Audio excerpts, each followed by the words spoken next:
si burung Rea sih, bukannya Kanacela? Aduh, kok jadi begini sih? Berarti Otan salah nih. Tolong! Tolong Sobat Otan! Teman, salah satu bentuk pertahanan Sobat Otan ini saat terancam adalah dengan berlari. Iya, berlari alias kabur, alias jurus langkah 1000. Si burung Rea berbeda dengan burung unta yang kalau terancam malah melawan dan mengejar lawannya. Saat berlari, burung Rea bisa mencapai kecepatan maksimal 60 km per jam. Wush! Yang lain pasti ketinggalan. Selain itu, pola lari Sobat Otan ini juga unik teman. Ia akan berlari seperti mau berbelok, sehingga terlihat seperti zigzag. Makin susah aja tuh Kanacela mau menangkap kamu Sob. Sabar ya kak.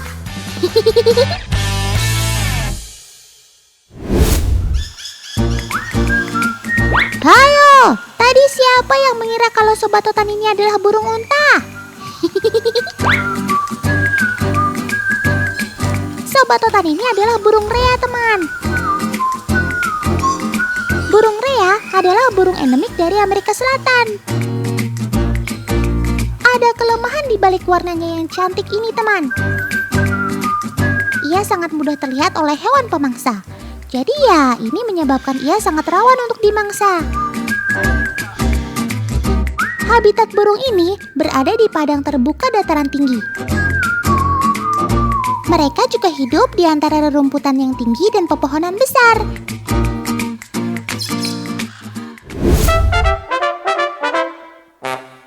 Teman, kalian sudah makan siang belum? Ngomong-ngomong soal makan, Sobat Otan ini adalah pemakan segala loh, alias omnivora. Mereka suka makan sayur-sayuran dan juga serangga.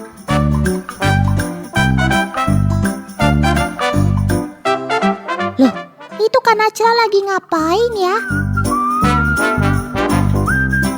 Waduh, kok jeraminya dijadiin topi sih kak?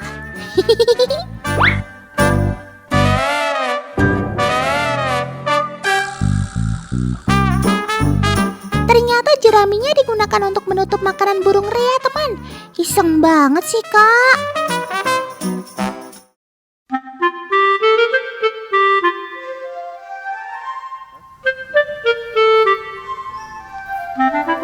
Loh, Sob, kamu kok bisa tahu sih di sana ada makanan?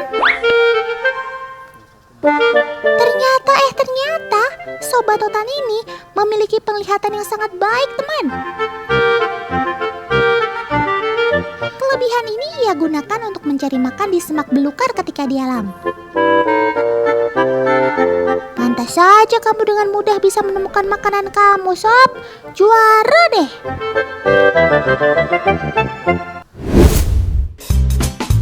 Nah, teman, sekarang Otan kenalin sobat kece ini.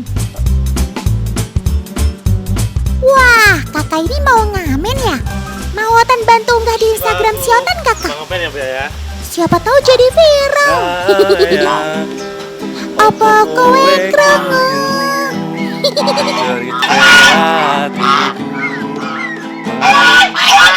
Astaga. Diam. Aduh kak, sabar kak, sabar. Jangan marah-marah. Soang emang gitu. Berisik banget kalau melihat orang asing. Bahkan sekalipun sudah disogok dengan makanan, mereka tetap berisik. Tuh lihat, waktu makan pun Soang alias angsa tetap berteriak keras-keras. Angsa adalah makhluk yang sangat teritorial teman. Makanya kerap dijadikan sebagai hewan penjaga rumah. Sekarang kita coba bandingkan dengan hewan lain yang biasa dijadikan sebagai hewan penjaga seperti anjing misalnya. Hehehe. Awas, hati-hati digigit kak. Anjingnya galak banget, menggonggong terus. Memang sih anjing ini jauh lebih galak. Tapi begitu kita kasih makanan, dia langsung diam dan anteng. Wah. Galak-galak ternyata kamu gampang disogok rupanya Sob.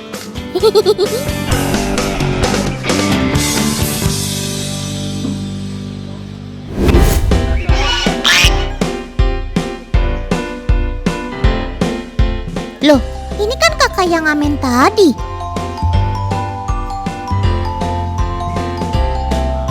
Ternyata teman, ada satu benda yang membuat angsa ketakutan. Tak disangka tak diduga, benda yang dimaksud adalah balon. Loh, kok bisa? Emang benar takut balon? Kalau nggak percaya, mari kita buktikan. Nah, Kak Bayu bakal bantu Otan nih. Agen Bayu akan membawa balon dan topi.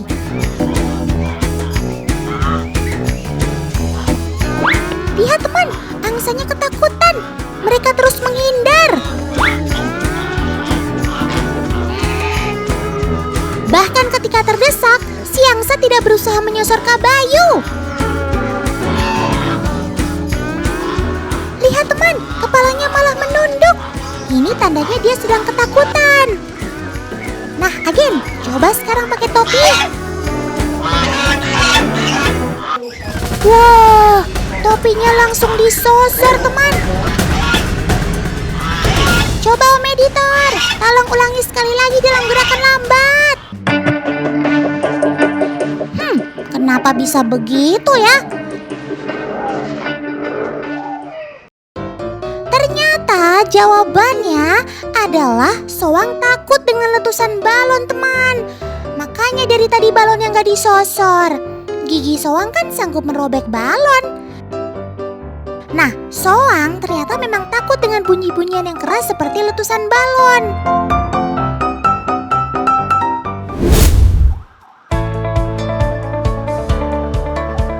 Sudah ada Kak Diva yang akan dibantu oleh paman-paman ini. Jika pasangan-pasangan soang ini dipisah, apakah mereka masih mampu mengenali satu pasangannya? Atau akan memilih kawanannya? Mari kita lihat, teman. Soang betinanya sudah dimasukkan ke dalam kurungan yang ditutup kain. Oh iya, beda soang jantan dan betina terdapat pada benjolan di atas kepalanya ini. Di mana benjolan kepala si jantan lebih besar daripada betina. Sekarang jantannya kita ikat dengan plastik hijau. Terus kurungannya juga kita tandai dengan plastik hijau. Sementara pasangan satu lagi kita ikat dengan plastik putih.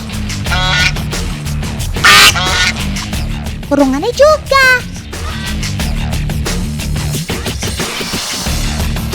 Oke paman, lepaskan angsanya.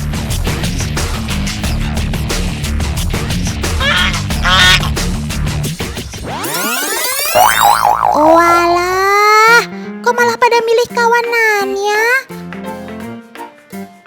Woi, Sob, ini pasangannya kok ditinggal begini? Piye toh, Sob?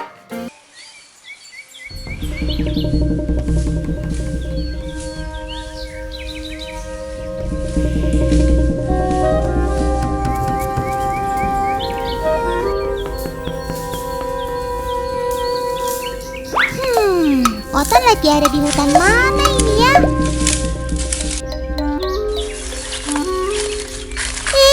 Otan takut. Nah, itu ada paman yang lewat. Sepertinya mau berkebun. Ikutin ah.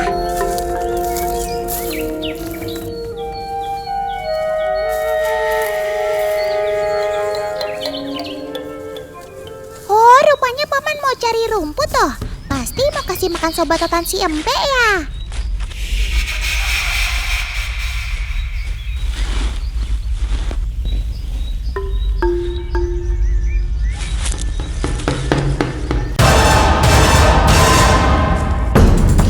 Awas paman, ada sobat Otan yang berbahaya itu.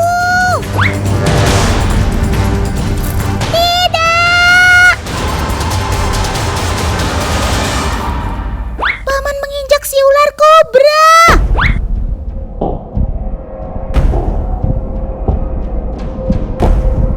Gawat! Jangan sampai si paman jadi korban keganasan sobat Otan yang satu ini. Hah? Kok si kobra tidak menggigit kaki si paman ya? Kamu lagi nggak doyan gigit ya, Sob?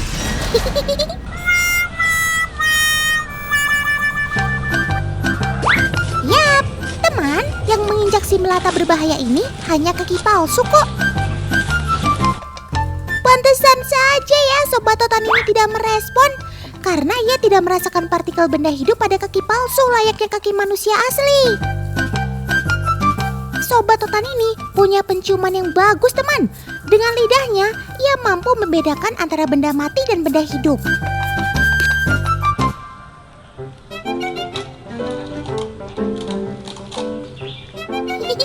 Pasti kalian sudah pada cemas ya. Untung saja kaki palsu yang menginjak si kobra ini. Coba kalau kaki beneran, Otan gak tahu deh apa yang akan terjadi. Kita memang harus hati-hati saat berada di alam bebas teman. Tapi gak perlu takut berlebihan kok, karena ular kobra akan lebih memilih kabur saat bertemu dengan manusia.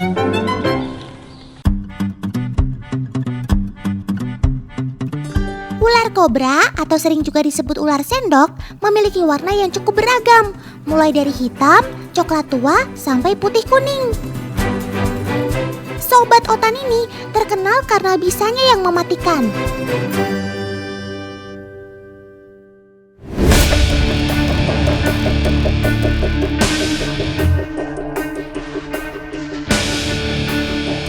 Selain penciumannya yang tajam, ular kobra juga punya deteksi yang cukup baik terhadap gerakan.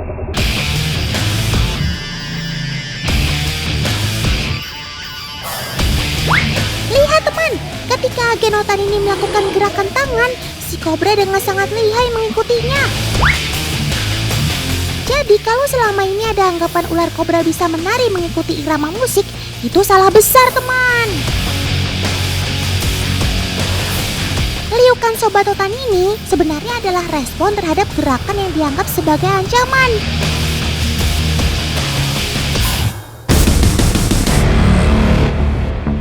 Satu lagi kelebihan Sobat Otan ini yang membuatnya masuk dalam daftar hewan melata yang paling membahayakan. Yap, semburannya. Saat merasa terancam, selain menggigit, ular kobra juga akan menyemburkan bisanya.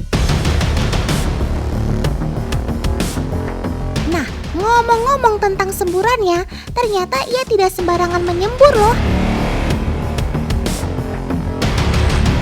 Sekarang perhatikan yang satu ini ya.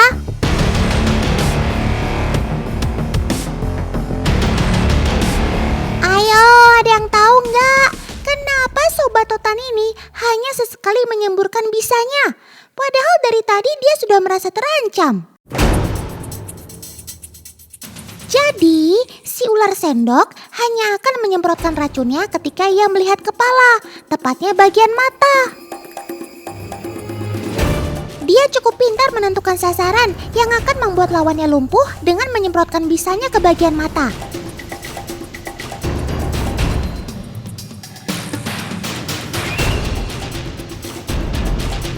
Kandungan neurotoksin pada bisanya akan menyerang saraf dan dapat membuat mata lawannya mengalami kebutaan.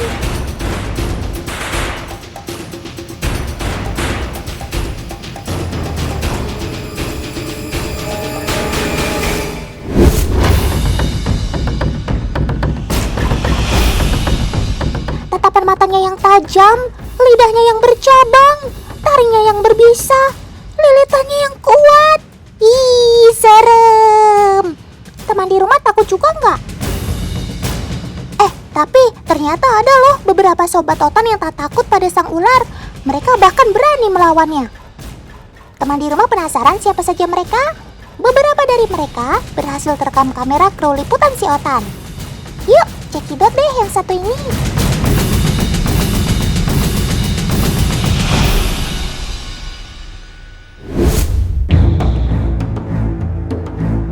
Ini dia yang pertama. Kalian pasti kenal dong. Yap, ini dia si garangan. King Cobra mulai menggocek. Garangan sedikit takut tapi penasaran. Iya, garangan mencoba menyerang balik King Cobra. Dan, oh God, ia tergigit King Cobra. Coba Om Editor, di-pause gambarnya sebentar. Otan gak salah lihat kan? Anehnya, garangan tidak lemah seperti korban lainnya. Do you know teman, Karena garangan memiliki kulit yang cukup tebal, sehingga king cobra sulit menembuskan bisanya. Biarpun garangan tidak memiliki bisa, tapi ia punya gigi yang tajam sebagai senjatanya loh. Tuh kan. Garangan mulai menyerang kepala king cobra. Rasanya ini tidak mungkin. Tapi kita lihat sendiri kan barusan, si ular mematikan itu kalah hanya dengan seekor garangan.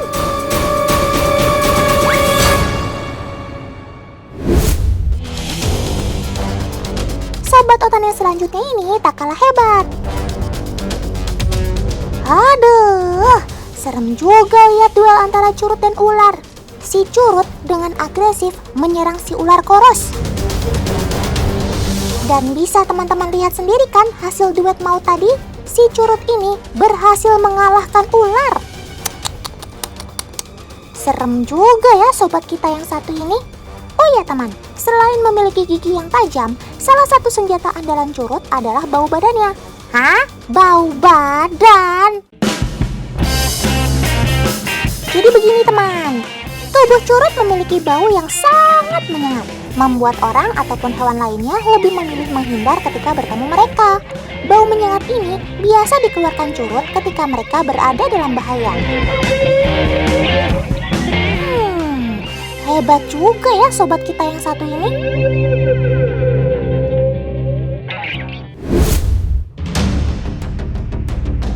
Teman, sobat satu ini gak kalah hebat walau tubuhnya mungil. Wah, baru diomongin. Kamu udah cari perkara aja sob. Sebagai predator polygofagus, serangga karnivora ini akan memangsa hewan apapun yang lebih kecil, seukuran, dan bahkan lebih besar dari tubuhnya sendiri. Benar-benar jagoan. Kayak ular pucuk yang ada di depannya sekarang nih teman. Wah, kali ini si mantis cukup terkecoh dengan gerak ular pucuk yang lumayan lincah. Tangkapan kaki belalang sembah ini berkali-kali ditepis si ular. Emang udah rezekinya sob, ular pun tak berdaya dalam tangkapanmu. OMG, serangga ini mulai memakan bagian bawah kepala si ular. Mulut predator ini cukup tajam teman. Mandibula atau rahang atas berfungsi untuk memotong makanan atau mencabik. Sedangkan rahang bawah yang disebut maksila berfungsi untuk mengunyah makanannya. Habis sudah riwayatmu ular pucuk.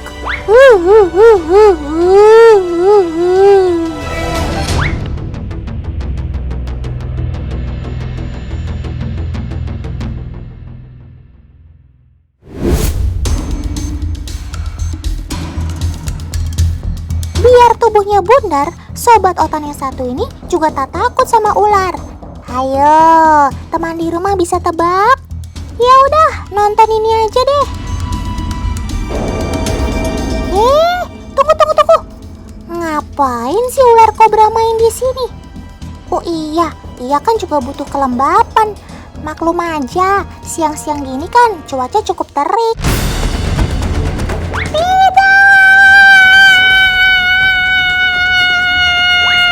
Apa yang baru saja terjadi? Coba Om Editor, putar ulang gambarnya lagi.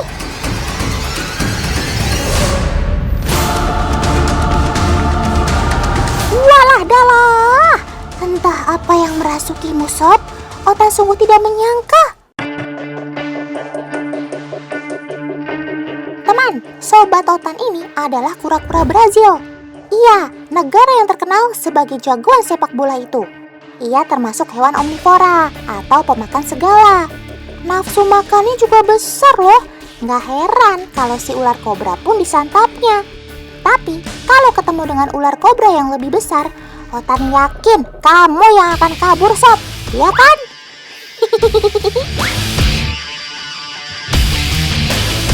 Kura-kura memang tidak punya gigi, namun mulutnya keras dan kuat seperti paruh burung. Mulutnya ampuh untuk mencengkram dan mencabik mangsanya.